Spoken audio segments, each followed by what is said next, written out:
Guys, one more time for Marty Litwack.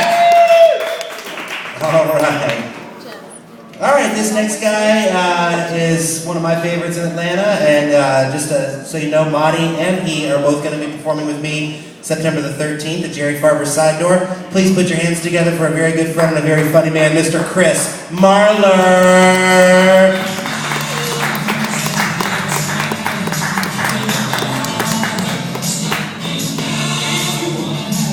Is that Elton John? Really? Alright. I don't know what that's supposed to say about me. I think my dad's not here. He would be pissed and disappointed. A little bit nervous tonight, guys. I don't feel prepared. I have no excuses. I didn't do anything today. It's the only thing I had to do. But apparently watching Cheaters on DVR was a lot more important to me. I had to catch the confrontation. I feel like I'm really not prepared. Which sucks. This is like a test. Like in college, but like you can't just bomb that and lie to your friends about it, because mine always come and they can see me fail for their own eyes, which sucks. So, come on. I've had a kind of a rough week. Been pretty upset lately because you know, people say like you might have one opportunity in your life to strike it rich. I think I'm gonna miss mine, and I'm not gonna make a Justin Bieber joke. So fuck you if that's what you're thinking about. You know, but I think I'm gonna miss mine. About 5 or 6 years ago, I had an idea for a clothing company with like really skin tight clothes. And then just like safari animals on it, and some kind of like loosely vague synonym for like allegiance, like loyalty or honor. And then Ed Hardy decided to steal that idea, and here I am, working at a restaurant, telling bad opening jokes. So, right, that's good. Not the way I want to start it. But I've been working at a restaurant now for a little while. We just got a new GM, who I found out hates me. And I was wondering why. He's been really on me like a lot lately. He's been here for like a week. And I found out he has a Napoleon complex, which, I know, my friends told me, I was like, yeah man, he's a shorter guy, he's like real down to business, and he has a Napoleon complex, which I thought was a joke. And then he showed up the first day, and he rode in on a fucking horse. And I was like, okay, really taking that seriously. Came in, he was mapping out the restaurant, like on a Risk board game set. Speaking in French, like yelling about Waterloo or something like that, wearing one of those pointy hats, eating that ice cream, it's like strawberry, vanilla, and chocolate. That's not the same. But no, I've been getting pretty upset. You know, I've been kept down because this guy really doesn't like me. And so I was like, you know what I need to do? I'm gonna go cheer myself up. So I went to go find something that is worse than what I'm going through right now. So I drove through Chamblee. And I just drove by just a slew of doomed to fail businesses. Because if you're upset, nothing will cheer you up like seeing like a Tidal Max and like an old Mrs. Winters. And just knowing that whoever owns that place or is going inside that place has it a lot worse than you do. A lot worse. So I did that, and then I also want to cheer myself up. I got a new tattoo, which I was pretty excited about. Because I have one right here, and then I have like dueling dolphins above my vagina, and then I just got one on my arm that just says mistake, because most tattoos are mistakes, and that's what my parents used to call me when I was a child, so I was like, oh, sentimental value, and I started that, guys. So, but no, I was thinking about like people get really hard on people like about tattoos, like they really dislike tattoos, and I was thinking I came to like an epiphany today when I was driving through Chamblee. And I found something that's worse than a tattoo, and that's a bumper sticker on a car. And so I found this out today, like I said, I was rolling in my 5.0, and I had my rag top down, so my hair could blow. And, not really, I just figured we'd probably use some Vanilla Ice lyrics in the set tonight, liven it up a little bit. Sorry about that, I won't do that again. So like I said, I was driving on A1A, Beachfront Avenue, and I saw a political bumper sticker that really stuck out to me, and I was thinking about it, it's like, you know, if you have like a tribal armband, that looks bad 10 years from now.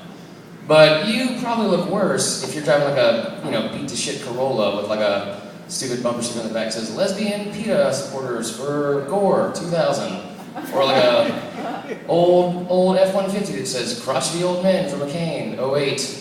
That's a lot worse than Charlie Longren. But no, this one, it was the worst bumper sticker I've ever seen. And it said on it, Obama socialism. Obama equals socialism. And it got worse, it said, ask a Russian. Why is that the solution to this quandary you've given us right now? Obama equals, why am I going to ask a Russian? And what would that sound like? What would that complaining sound like to a Russian? You have no fucking idea how bad we have it over here, Petrov. I mean, Obama's just running this country into the fucking ground. We got unemployment up, stock market's down. I mean, he's trying to raise taxes and you know, like, trying to tax the rich, and you know, and I know it. I know it too because I have like 800 news channels on my DirecTV satellite on my 61-inch flat screen TV, and also I listen to talk radio a lot because my $40,000 car came with a satellite radio for free. Well, what the fuck is DirecTV? I don't have a Russian accent, so this is me talking to a Russian guys. What the fuck is DirecTV? It doesn't sound bad at all. It sounds like heaven. Our entire economy is based off of vodka and like underground sex trafficking. So, and the only national pride we've had over here is Ivan Drago and vodka. And Rocky and P. Diddy took both of those from us, so. But that raspberry Ciroc is delicious. I told my girlfriend I didn't want to open up with any of that fucking shit I just did, and I'm like 6 minutes in, and just barely getting laughs from all my friends that already heard it. Other people are walking out, and they weren't going to remember me anyway, so. I guess I'll get into some stuff about being politically correct, because I know a lot of the stuff I've said is pretty insensitive, not really politically correct, so I want to do some like one-line jokes that can kind of like, you know, everybody can be a part of without feeling uncomfortable. So I'm going to do those now for you, if you care.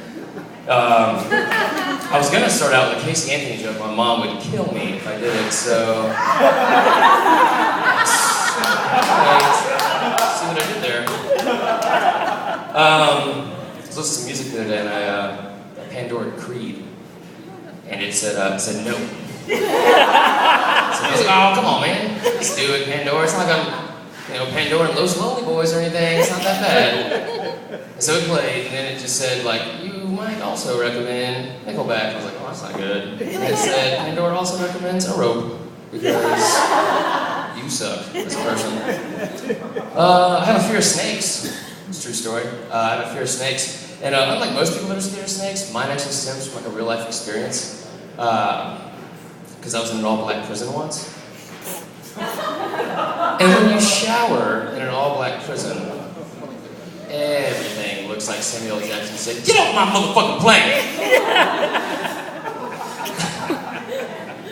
Oh, I'm from some mountain. Okay. I'm from some mountain, and some like vernaculars like different there. It's a big word for words and dialect. And so like sometimes I really don't know what's going on, like because I don't understand like the lingo. Like I learned the other day, like hustling. Hustling means like to rappers and black people it means you know. Fuck, I just messed this up. Brandon, you threw me off the light back there. Let me start back over, guys. I have a fear of snakes, and rappers call it hustling, and white people and cops call it theft. So, okay, well, I'm really glad I went into that. And tried it twice, even. This is just going down. I'm really glad you guys made it out for this.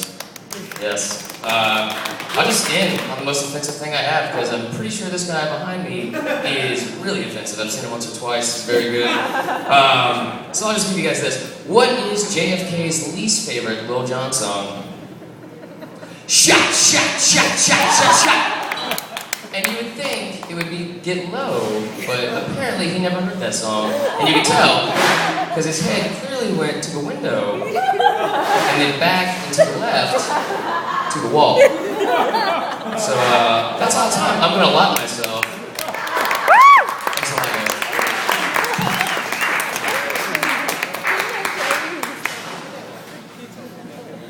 Chris Marler, everybody! Not often that you hear a comic refer to the JFK assassination in quite that way. All right.